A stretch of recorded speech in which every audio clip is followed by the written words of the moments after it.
तर या जगाला कोणते नियम लागत नाहीत. या जगाला कोणत्या सूत्रामध्ये आपल्याला बसवता येत काही नाही सांगता येत. सांगण्याचं तात्पर्य की हे जगामध्ये जे सर्व काही चालू आहे त्याला कोण्याही अंगाने कितीही अर्थ देण्याचा प्रयत्न करा, पण इथं आपण एक लिंक तयार नाही करू शकत. इथं असं का घडलं, तिथं तसं का घडलं, हे यातला आपण कसं सूत्रबद्ध नाही करू शकत. कोणत्या सूत्रामध्ये जगाला बांधणार, काय काय आपण दृष्टिकोन घेऊन या जगामध्ये नेमकं जगायचं हा प्रश्न होता. आणि माझा हा सगळा विषय मांडण्याच्या पाठीमागचा उद्देश एवढाच आहे की या जगाला जोपर्यंत आपण समजून घेत नाही, आध्यात्मिक दृष्टीने समजून घेत नाही, तोपर्यंत या जगाचं कोड उलगडणार नाही. हे आपल्या डोळ्यासमोर जे हे जग दिसतंय ते सत्य आहे का? काय वाटतंय तुम्हाला? अध्यात्मामध्ये जे म्हटलं जातंय की जग खोटं आहे, त्याचा नेमका अर्थ काय आहे? आपल्या समोर दिसणारं हे जग जर सत्य असेल तर त्या जगाकडे जर आपण बारकाईनं पाहिलं तर त्या जगामध्ये आपल्याला सत्य असं काही दिसत नाही. त्या जगाचा कारभार, त्या जगामधले संयोग आणि जगाचा पाठीमागचा झालेला इतिहास हे जर आपण सगळं पाहिलं तर इथे कुठे सत्य आहे असं आपल्याला दिसणार नाही. म्हणजे इथे काहीही घडू शकतं, केव्हाही घडू शकतं, कसंही घडू शकतं. कितीतरी गोष्टी इथं अशा आहेत की ज्याच्यावर कोणाचं नियंत्रण आहे असं वाटतच नाही. इथे कोणत्याही टोकाच्या गोष्टी घडलेल्या आहेत, घडत आहेत आणि घडणार आहे. मग अशा प्रकारचं हे जग जर आपण सत्य मानलं तर खरं त्याला सत्य म्हणता येईल. आणि म्हणून हा जगाचा सगळा कार्य व्यापार जो आपण पाहतो आहोत त्याच्यामध्ये जे अनंत अनंत गोष्टी घडत आहेत, तर ह्या सगळ्याला आपण सत्यता म्हणू शकत नाही. मला सांगा, या ठिकाणी सत्याचा विजय होतो का? शेवटी होत असेल सत्याचा विजय, परंतु पावली आपल्याला असत्य प्रभावी होताना दिसतात.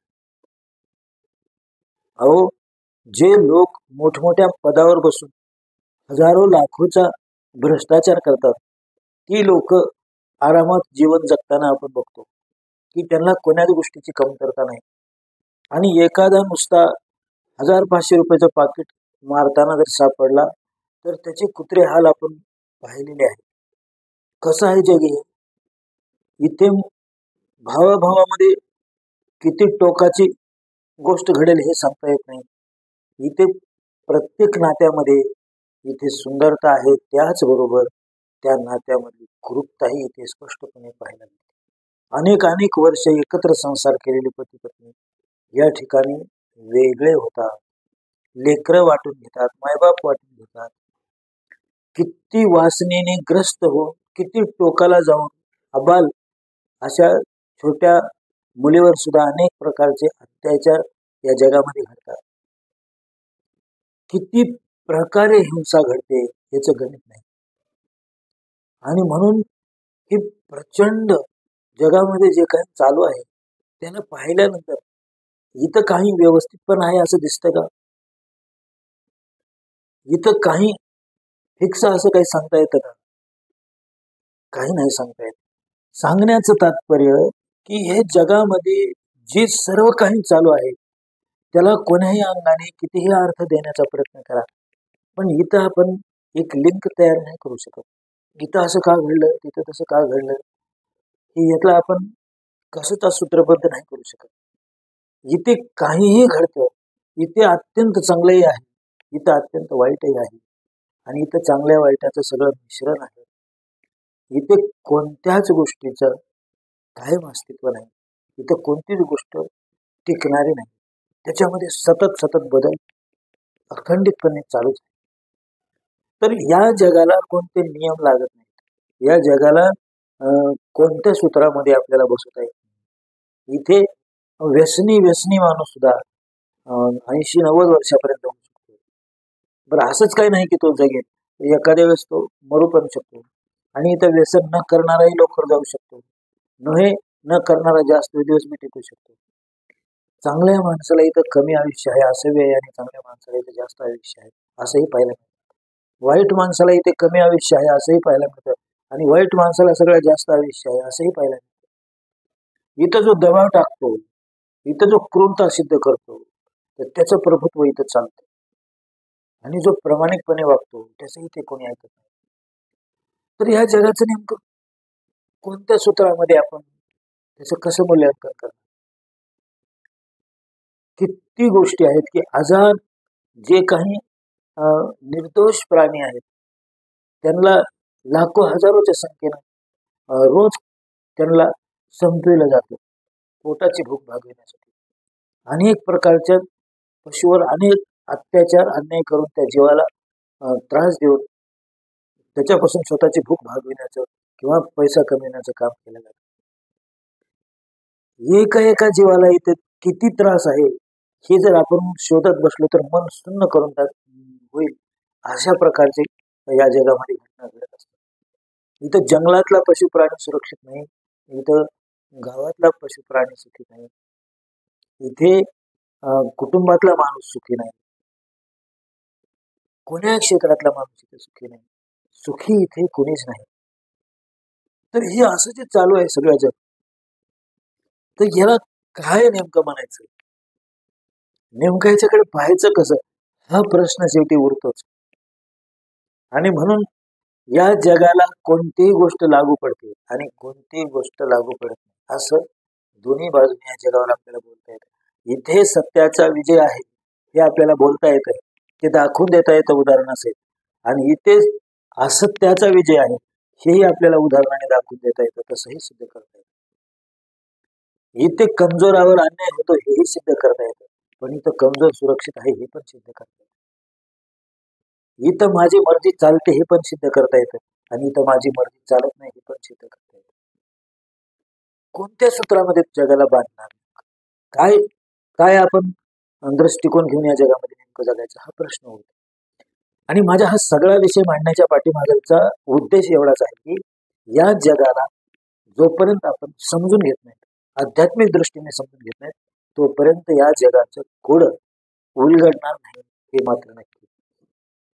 आणि म्हणून आध्यात्मिक दृष्टीने या जगाला समजून घ्यायचं असेल तर अध्यात्म सांगतं की हे जग एक हिशोब आहे, हे जग एक खेळ आहे, हे जग एक अनंत अनंत संयोगाचा परिणाम आहे आणि त्याच्यामुळे या जगामध्ये कर्मधर्म संयोगाने ह्या सगळ्या गोष्टी घडतात. इथं कोणतंच परिमाण लागू होत नाही, लागू होत नाही असं आपण म्हणू शकत नाही आणि कंप्लीट लागू होतं असं आपण म्हणू शकत नाही. म्हणून हे असं आहे की ह्याच्याबद्दल काही निश्चित कोणी सांगू शकत नाही. मग हे सगळं कर्मधर्म संयोगानं जे चालू आहे ते चालू आहे, असंच चालू होतं, असंच चालू आहे, असंच चालू राहणार. आणि म्हणून याच्याकडे अशाच पद्धतीने बघता आलं पाहिजे की हे जग असत्य आहे, हे खोटं आहे आणि इथं सतत बदल होतो म्हणून हे खोटं आहे, इथलं काही टिकणारं नाही म्हणून हे खोटं आहे, इथं आज जसं आहे तसं उद्या नाही म्हणून हे खोटं आहे, इथं हे बदल कंपल्सरी होत आहे म्हणून हे खोटं आहे. फक्त इथे धीर काढायचा, जे काही आहे जे काही आलं ते इथून जाणार आहे नक्की, आणि जे गेल्यानंतर दुसरं येणार आहे तेही टिकणार नाही हेही नक्की. इथं सतत बदल चालू आहे, सतत बदल चालू आहे. आणि म्हणून या जगाला आध्यात्मिक दृष्टीने असत्य ठरविलेलं आहे, व्यर्थ ठरविलेलं आहे. याच्यातून काही निष्पन्न होणार नाही, काही बाहेर निघणार नाही असं की याच्यासाठी हे जग चाललेलं आहे असं काही निघणार नाही. माणसं रात्रंदिवस कंबर कसून कामाला लागलेली आहे, चैन पडत नाही माणसाला, इतका माणूस कंबर कसून कामाला लागलाय, पण काय हातात मिळणार आहे, काय शेवटी प्राप्त करणार आहे हा जो प्रश्न विचारला कोणीच याचं उत्तर देऊ शकत नाही. केवळ एक लोभ, केवळ एक स्पर्धा, केवळ एक सवय, केवळ एक वृत्ती म्हणून तो धावतोय फक्त, बस. तो थांबू शकत नाही. शोध घेतोय सुखाचा पण सुख सापडत नाही म्हणून काय सुखाचा शोध बंद. तर अशा पद्धतीने अविवेकी पद्धतीने या जगाचा सगळा कार्यभार चालू आहे. तर ज्यांना ज्यांना दृष्टी आली त्यांनी त्यांनी हा जगाचा खेळ एक कर्मधर्म संयोग आहे आणि इथे काहीही घडू शकतं. हा हिशोब आहे, जशा पद्धतीने व्हायचा आहे तसा होऊन राहणारा असा हा खेळ आहे. तेव्हा ह्याच्याकडे तसंच पाहिलं पाहिजे. आता राहिला प्रश्न आपला स्वतःचा, की मग मी कसं सुखी व्हायला पाहिजे. तर याचाच अर्थ एवढाच आहे की मग या जगाचा जो आधार आहे, जो कधीच बदलत नाही, जो स्थिर आहे, शांत आहे, शाश्वत आहे आणि आनंद रूप आहे, अशा प्रकारच्या या जगाचा आधार कधी न बदलणार, कधी न जन्मणारा, कधी न मरणारा, कधी न मिटणारा असा जो आधार आहे या जगाचा, कायम आधार जो या जगाचा आहे, त्याचंच नाव ईश्वर आहे. ज्याच्यावर या जगरूपी संसाराची लीला चालू आहे. समजा एखादा पडदा आहे आणि त्या पडद्यावर एखादा पिक्चर चालू आहे, तर पिक्चर अनेक येतील जातील, परंतु पडदा जसा कायम आहे, तसं एक ईश्वरीय तत्व या जगाच्या मुळाशी आहे. ज्यावेळेस त्याच्याशी आपलं नातं जुळतं आणि त्याचं ध्यान, त्याचं स्मरण आणि त्याच्याशी ज्यावेळेस एक तार आपली कनेक्ट होते, त्यावेळेस एक स्थिरता, एक शांतता, एक आनंद आपल्यामध्ये निर्माण होतो. आणि ती स्थिरता, तो आनंद प्राप्त झाल्यानंतर ह्या जगातल्या अनंत अनंत ज्या व्यर्थ लाटा येत आहेत, जात आहेत, अनेक संयोग घडत आहेत, अनेक प्रसंग घडत आहेत, अनेक सुखदुःख घडत आहेत, अनेक प्रकारच्या उलटापालटी होत आहेत, तर या सगळ्याचा माणसावर काहीही परिणाम होत नाही. कशाही प्रकारची उद्विग्नता किंवा डिस्टर्ब होणं हे त्याचं बंद होऊन जातं. अशी स्थिरता, अशी शांतता प्राप्त करून या जगाकडे पाहता आल्यास, त्या जगाचा सर्व खेळ व्यर्थ आहे असं जाणता आल्यास, याच्यात काहीच अर्थ नाही, शेवटी याच्यातून काही निघणार नाही असं जर माणसाच्या लक्षात आल्यास, कायम त्याच्या मनाची जी स्थिरता राहील, ती स्थिरता ही त्याचं ईश्वरत्व आहे. ती कशानेच कधीच भंग होणार नाही. अशा प्रकारची ती स्थिरता आहे, ती शांतता आहे, ती सहजता आहे आणि तीच आपलं सत्य स्वरूप आहे आणि तिथेच आपण आहोत.